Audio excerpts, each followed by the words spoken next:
अल्लाह अकबर, अल्लाह अकबर। चिल्ला रही इस लड़की को हीरो बनाने वाले लोग और ट्विटर ट्रेंड चलाने वाला वो लिबरल गैंग इसके पीछे की सच्चाई जानता है या लिबरल बनने के चक्कर में अंधा हो चुका है और सच्चाई से रूबरू होना ही नहीं चाहता। पर आप रुकिएगा, इस घटना की सच्चाई और कुछ ऐसे पॉइंट्स मैं आपको जरूर बता दूंगा कि आप एक कंक्लूजन तक तो जरूर पहुंच जाएं। उससे पहले मेरा नाम है अरनीश अतीश और आप देख रहे हैं हमारा यूट्यूब चैनल स्टूपिड। कुछ दिन पहले कर्नाटका में 6 लड़कियों को हिजाब पहनने के चलते कॉलेज में एंट्री नहीं दी गई। तो लड़कियों का कहना है कि right to freedom of religion article 25 के तहत उन्हें यह अधिकार है कि वो हिजाब पहनकर कहीं भी जा सकती है। ठीक है, यहां तक तो आपने बातें सुनी होंगी। अब आगे की बात करते हैं। कर्नाटका सरकार का बयान आया है कि ऐसे किसी वस्त्र या प्रदर्शन को बैन किया जाता है प्रदेश में जिससे सोशल हार्मनी या सोशल पीस डिस्टर्ब हो। अब आप कहेंगे ये कर्नाटका सरकार ने कैसे कह दिया, कैसे किसी पर बैन लगा दिया? वो ऐसे लगा दिया, जब आर्टिकल 25 को आप क्लोजली पढ़ते हैं तो वहां पर साफ लिखा है कि आपके धार्मिक प्रदर्शन से लॉ एंड ऑर्डर डिस्टर्ब नहीं होना चाहिए, और अगर ये डिस्टर्ब होता है तो सरकार के पास पूर्ण अधिकार होंगे कि वो उस पर एक्शन ले सकती है। उसके बाद स्कूल का कहना है कि यूनिफॉर्म कोड से मैच नहीं करता है हिजाब। स्कूल कॉलेज एक ऐसी जगह है जहां पर इक्वालिटी प्रैक्टिस होती है, इक्वालिटी की भावना बच्चों को बताई जाती है, और जब सभी एक ड्रेस में होंगे, मौजूद होंगे, शिक्षा ग्रहण करने आ रहे हैं, धार्मिक प्रदर्शन करने तो नहीं आ रहे हैं, तो कहने का मतलब यह है कि सभी में इक्वालिटी की भावना प्रोपगेट करने के लिए सभी को एक यूनिफॉर्म में ही आना चाहिए, जिससे एक समानता की भावना को आगे बढ़ाया जा सके। पर फिर वही बात, आर्टिकल 25 आगे आ जाता है कि भाई धर्म से बड़ा कुछ नहीं है, क्योंकि आर्टिकल ही कह रहा है कि भाई वो कुछ भी कर सकता है, अपने धर्म को प्रदर्शित कर सकता है, हिजाब पहन सकता है। तो जब धर्म और कॉन्स्टिट्यूशन आमने सामने टकरा रहे हैं तो मैं 2016 का सुप्रीम कोर्ट का फैसला आपको सुनाता हूं, जहां पर एक सैनिक को दाढ़ी रखने की मनाही कर दी गई थी। एक मुस्लिम सैनिक को सुप्रीम कोर्ट ने कहा था। अब आप कहेंगे ये भी तो एक धार्मिक अधिकार है दाढ़ी रखना, पर उन्हें बैन कर दिया गया था क्योंकि 1964 सशस्त्र बल अधिनियम ये कहता है कि दाढ़ी रखना गैर कानूनी है एज एन सैनिक। ठीक है, तो 2016 में सुप्रीम कोर्ट ने कहीं ना कहीं देश हित का फैसला लिया, जो सही है उसे माना, जो कानून है उसे माना।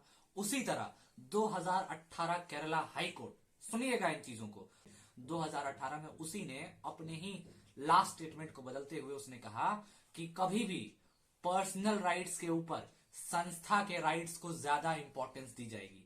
यानी अगर संस्था कह रहा है कि सबकी भलाई इसी में है, यानी एक कॉलेज, एक स्कूल, एक संस्था है, वो कह रहा है कि सभी की भलाई इसी में है कि सभी कॉमन ड्रेस पहनकर आए और इसमें सबकी भलाई है, इक्वालिटी की बात होगी, तो आपके इंडिविजुअल राइट्स को ध्यान नहीं रखा जाएगा। ये केरला हाई कोर्ट का ही स्टेटमेंट है। और एट द लास्ट मैं ये कहना चाहता हूं, जो मोस्ट इंपॉर्टेंट है, BR अम्बेडकर, जिसको सभी मानते हैं, माइनॉरिटीज भी मानते हैं, SC STs और पूरा देश मानता है, उनका ही स्टेटमेंट मैं आपको कोट कर रहा हूं कि धर्म के प्रदर्शन के लिए कॉलेज और स्कूल नहीं है।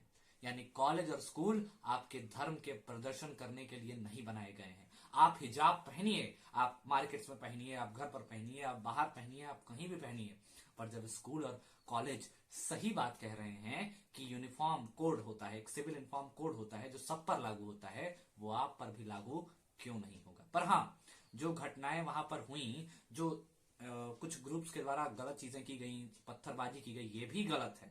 आपको ये भी नहीं करना होगा। धार्मिक कट्टरता कभी भी सही नहीं है। जो लोग कर रहे हैं उनको तो हमें समझाना है, और आप भी अगर यही करेंगे, ईंट का जवाब पत्थर से देंगे, तो फिर ये देश कैसे बदलेगा, ये विश्व कैसे बदलेगा? जैसे कि अभी आपने मलाला यूसुफजई का बयान आया है, मैडम नोबेल प्राइज विनर हैं, और उन्होंने कहा है सिचुएशन को हॉरिफाइंग, बिना समझे हुए। पाकिस्तान, सऊदी अरेबिया, ईरान, इन कंट्रीज का उनको कुछ नहीं दिखता है। भारत में एक तार्किक तरीके से ये चीज हो रही है तो उन्हें समस्या है। बच्चों को सिखाया जा रहा है कि जय हिंद बोलिए, धर्म से भी ऊपर है ये देश। आपकी आजादी है, आप कुछ भी बोलिए, मैं ये भी कह रहा हूं, पर आप जय हिंद बोलेंगे, आप देश को मानते हैं, आप ये कहेंगे कि हाँ।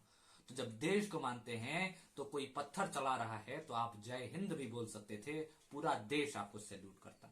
पर धर्म का जवाब धर्म की कट्टरता से देंगे तो ये कहां की महानता है। मेरा सवाल ये है, ये गांधी का देश है ना, गांधी का देश। जय श्री राम का जवाब अल्लाह अकबर नहीं हो सकता है, जय श्री राम का जवाब जय हिंद होगा, और सभी के लिए जय हिंद होगा, चाहे वो हिंदू, मुसलमान, क्रिश्चियन, सिख हो, हर धर्म के लोग हों, सबके लिए बराबर होगा। तो मैंने आपको संवैधानिक तरीके से बताया कि पहले भी ऐसा हुआ है। और एक और एग्जांपल दे देता हूं एट लास्ट। पैंडेमिक एक्ट लागू हुआ, चीजों को खुद समझिए। पैंडेमिक एक्ट लागू हुआ, इससे पहले मंदिरों में जाना, मस्जिदों में जाना, चर्च में जाना बैन नहीं था। ये भी एक right to freedom of religion है। पर पैंडेमिक एक्ट लागू हुआ तो सभी को बैन कर दिया गया कि आप मंदिरों में नहीं जाएंगे, आप मस्जिदों में नहीं जाएंगे, और सबने माना। यानी वही बात आ जाती है कि धर्म से ऊपर देश है, और देश की भलाई की बात है, कि इक्वालिटी की बात है। यह डिस्क्रिमिनेशन होता तो बात समझ में आती। यहां बात इक्वालिटी की जा रही है, यहां बात संस्था की जा रही है। और अगर इस चीज को परमिशन दे दी गई तो कहीं ना कहीं कल बच्चे कहेंगे कि मैं धोती कुर्ता पहनकर स्कूल में आऊंगा, कल कोई कहेगा मैं कुछ पहन कर आऊंगा। तो ये सही नहीं है ना, संस्था की बात है, संस्था ने ये बात कही है तो इक्वालिटी की भावना को बढ़ाने के लिए कही है, और इसे हमें समझना होगा। सो आई होप ये जानकारी आपको बहुत ही मदद करेगी समाज में अपने सभी धर्म के भाइयों और बहनों को ये बात समझाने में कि बात देश के भले की है, बात सबसे पहले देश की है। जय हिंद, बहुत बहुत धन्यवाद।